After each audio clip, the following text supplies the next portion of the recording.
एका सुंदर छोट्या गावात दोन गोड उंदीर राहत होते. एक होता हुशार मोंटू आणि दुसरा भोळा सोनू. दररोज रात्री दोघेही गावाच्या मोठ्या धान्याच्या गोदामात चोरून जात असत. तिथे खूप गहू, तांदूळ आणि शेंगदाणे होते. एके दिवशी मोंटूला एक मोठा चीज दिसला. दोघांचे डोळे आनंदाने चमकू लागले. पण अचानक एक मोठी भयानक मांजर त्यांच्या समोर आली.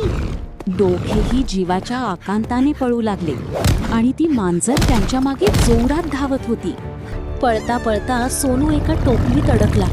तो खूप घाबरला होता.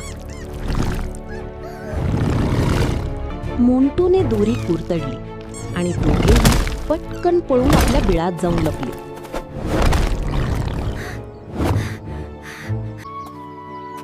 त्या दिवसापासून दोघांनी लालच कधीच करायचा नाही असं ठरवलं आणि ते दोघे कायम आनंदाने राहू लागले.